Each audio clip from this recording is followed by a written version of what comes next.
Ladies and gentlemen, today we have a very, very special car in front of us. We have the 992 Porsche 911 GT3. The real question is, does it live up to its hype?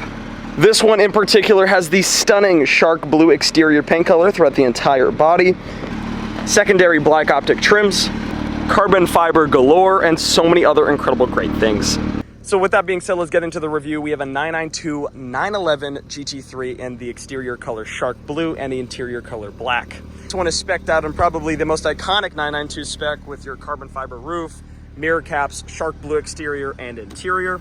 The storage room, we can see that there is actually a lot more room than expected here. Most supercars or sports cars alike have a little bit of a miniature scale. Huracan, I'll put a picture up, barely has any room in the front. But this one, you can actually fit maybe 2 carry-on luggages and a lot of other things that you might be carrying. So the actual 911 is very usable. Now, it's debatable on whether these 2 little inlets on the front make the design better or worse. I think they kind of make the car look ugly, but nonetheless, how can I dog on a 992 911 GT3? You know what I'm saying? So nonetheless, it's a great looking car. I just feel like those little inlets, although they do add aerodynamics and all other things like, I don't know if I would have put it there.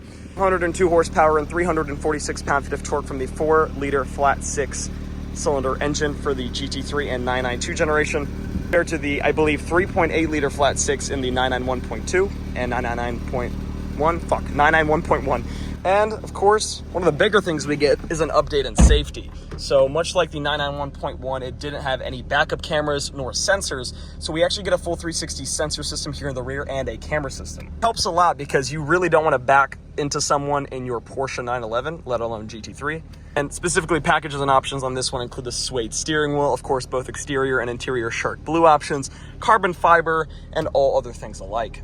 Getting a little bit into the interior and whatnot, I've got to say that I prefer the 991.1 and .2 generation of interiors, just primarily because the more automakers put screens on the interior of cars, the more they sort of degrade in the look aspect. I have a 2013 Audi S5, as many as you know, and it has a timeless design because it has physical buttons and screens that don't really scream Taycan, for example. Like, this is straight out of a Porsche Taycan. That's straight out of a Porsche Taycan, just remapped for the GT3. But nonetheless, it still helps with usability. Much like the upgraded storage room in the front, you can actually use this as a normal car and almost daily driver, whereas with the 991.1 and .2, there wasn't even Bluetooth in the 2014 or 2015 cars. Remapped center areas. You have your manual look-alike PDK. Everyone thinks it's a manual, but this is the PDK version, which I prefer primarily just because it's so fast and so fun. You know, not hating on manual. My manual is great and all, but PDK is something else.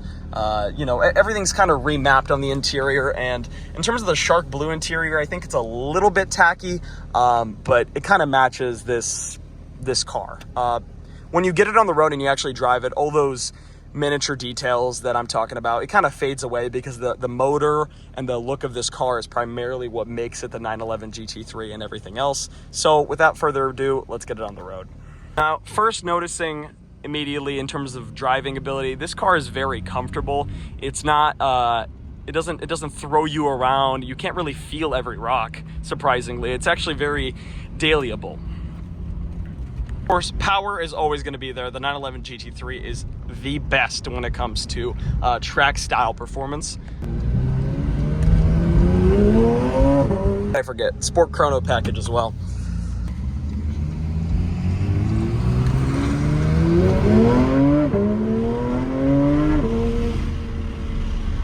Mentioned before, the shifts are unbelievably fast. One of the best things about the PDK is that exact feature.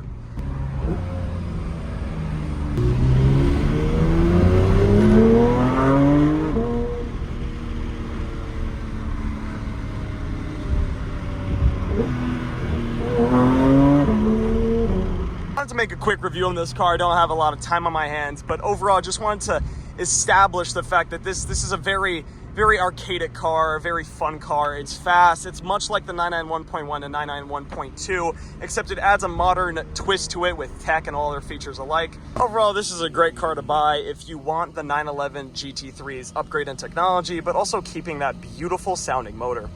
All right, now since we're back in the showroom lined up with a 991.1, we'll go over a little bit of the differences between picking these cars. Foremost, you guys all saw the interior of the 992, and just taking a small look at this one, I love the timelessness of it.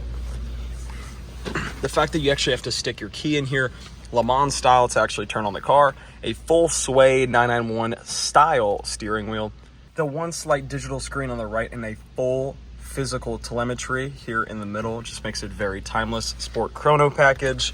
Although it's lacking in the middle screen technology, I would like this to be better.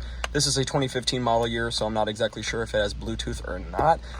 Very, very plasticky type of looking buttons, which obviously how can anyone like, but nonetheless, it's still a very great design and it just works all around. The 991.1 and .2 generations are very bare bone. That's the best way I can put it. It is a true track car for the road.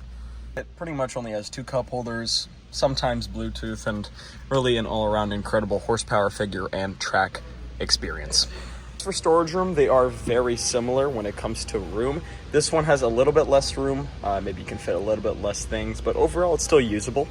And how can we forget about design? I mean, this thing is just gorgeous. Now, obviously, just taking a look at this incredible design, the 991.1 and .2 generations perfectly did this beautiful 911 shape. The wing, the rear end, everything just works. Now, of course, as modern as that is, this is exactly what I mean when I say timeless. This car is a 2014, 2015 model year, and it still looks brand new. And even if it doesn't look brand new, it still looks beautiful. And that's what's core and key about designs on these cars is, would you rather pick the timeless, beautiful, incredible 911 or just a kind of modern day archaic version? Which then again, I'm not dogging on this generation. It's just, I don't know if this will be as timeless as something like this. Pretty much the less screens, the more it'll continue to just look better. But of course, how can you go wrong with this? So taking a look at this one, we've already seen all the carbon fiber features. The door handles are different. It's a little bit more finicky electronic compared to the already existent just simple pull.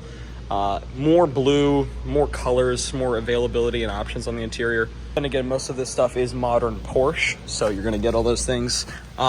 Things like this are taken from the Porsche Cayenne. You have your Taycan-like steering wheel, a full digital and physical telemetry. It's more digital than physical now, so that's where it kind of loses its touch almost, in my opinion. When you look at this screen and this physical variant, it seems more exotic. It seems more elegant. The screens are in almost every car. I mean, you look at the new S5, it is just a disaster. They just put literally a screen here, a screen there, and a screen for the passenger. Like, it's not a Ferrari, come on. Your Taycan screen here, obviously, and everything else that we discussed, but pretty much the biggest thing to consider is technology, design, and overall usability between the three. I think the 992 gets it for technology 100%. I mean, you have CarPlay, you have Bluetooth. Sometimes you can't even find that on that one. You have usable telemetry in this one compared to that one. Pretty much full road legal track car or usable track car. Designs vary, and that's kind of the thing that would lean me towards the 991.1 because of the design. And on the interior, like I said, it just seems a little bit archaic with the paint matched compared to that interior. So it's to each their own, but those are pretty much the main differences when it comes to the 991.1 and 992 generation. If you guys enjoyed this video and these quick little reviews and overview of cars that I get in with my dealership that I work with, then subscribe, hit the like button, and all other things alike. Next up might even be the creative bespoke Lamborghini Huracan we have here, or any of the other beautiful tools that we just get in. This M3 comp does look sexy. God motherfucking damn. See, now this is balanced. This is timeless and not timeless. This just works, you know? Like this is solid. Solid ass whip.